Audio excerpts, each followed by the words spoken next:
Hi welcome back to the another video. इस बार weekend पे जिन्होंने ओलिव का लाइव मॉक दिया था, प्लीज़ अपना जो स्कोर है वो कमेंट सेक्शन में ज़रूर शेयर करना, सेक्शन वाइज शेयर करना, सो दैट मुझे आइडिया हो कि मॉक का लेवल क्या था। बिकॉज़ इस बार का मेरा जो स्कोर था वो बहुत ही ज़्यादा डिसअपॉइंटिंग था।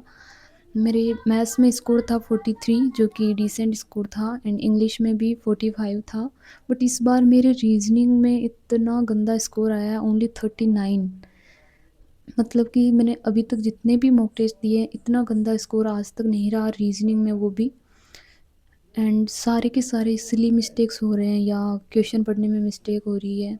वो क्या हुआ कि ओलिव बोर्ड में सिंगल टाइमिंग था, मतलब कि सेक्शनल टाइमिंग नहीं था। एंड मैं कंफ्यूज हो गई सेक्शनल टाइमिंग के, तो मैं ऐसे बहुत जल्दी जल्दी से क्वेश्चन करने लग गई। एंड पता नहीं क्या ही मिस्टेक हुई कि उसमें 39 स्कोर रहा मेरा। एंड जीएस में तो कहना ही क्या, ओनली 13 के समथिंग स्कोर था मेरा। टोटल स्कोर 140 था।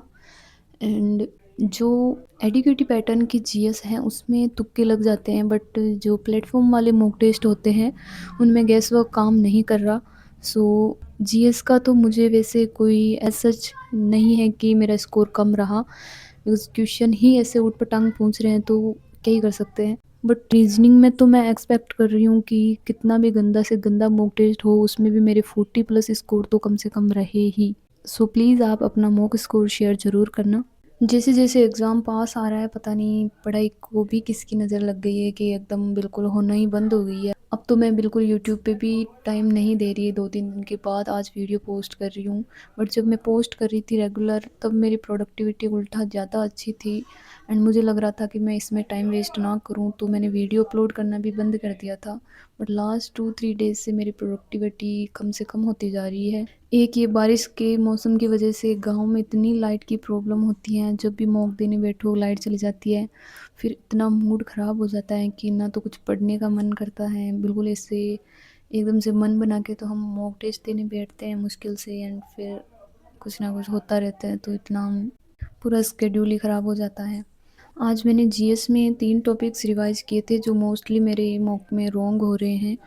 एंड एंड मैथ्स में भी मैंने सेम, जो जितने भी कॉन्सेप्ट मेरे वीक हैं, मतलब कि हल्के-फुल्के कम याद आ रहे हैं या ज़्यादा टाइम लग रहा है, उनको मैंने अच्छे से रिवाइज़ किया था। एंड इंग्लिश में मैं अब जो नई चीज़ स्टार्ट कर रही हूँ, जो ग्रामर सेक्शन तो जैसे था वैसे चल ही रहा है, एंड वोकैब भी। बट जो कॉम्प्रिहेंशन पार्ट है उसके लिए मैं अब जो 2025 में सीजीएल के सिलेक्शन पोस्ट के एंड उसके स्टेनोग्राफर के जितने भी कॉम्प्रिहेंशन पूछा हुआ है, उसका उनको सारों को मैं सोल्व करूँगी बिल्कुल अच्छे से, सो दैट एक माइंड में वो पैटर्न बन जाए कि किस हिसाब से एसएससी पूछ रही है, किस लेवल का वो पूछ रही है।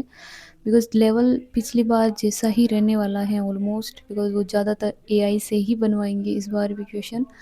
सो पिनेकल की बुक में ये सारे कॉम्प्रिहेंशन है।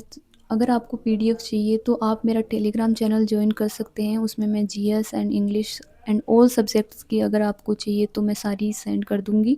एंड एक प्रॉम्प्ट है जो पैसेज जनरेट करने के लिए है फ्रॉम जेमिनी और चैट जीपीटी, जिसके अकॉर्डिंग ही 2025 में कॉम्प्रिहेंशन पूछा था। सो अगर वो भी आपको चाहिए, अगर आप पैसेज जनरेट करके खुद के हिसाब से सॉल्व करना चाहते हैं, तो कमेंट में प्रॉम्प्ट लिख देना, सो दैट वो भी मैं आपके लिए प्रोवाइड करवा सकूं। कमेंट सेक्शन में आई थिंक वो कॉपी नहीं होगा, सो मैं वो भी टेलीग्राम पे पोस्ट कर दूंगी। सो वहाँ से आप कॉपी कर सकते हैं। एंड कैसी चल रही है आपकी प्रिपरेशन, ये भी आप कमेंट सेक्शन में ज़रूर बताना। मिलते हैं नेक्स्ट वीडियो में, तब तक के लिए अच्छे से पढ़ते रहिए। And thank you for all of your support. Please do like, share and subscribe my channel. Bye.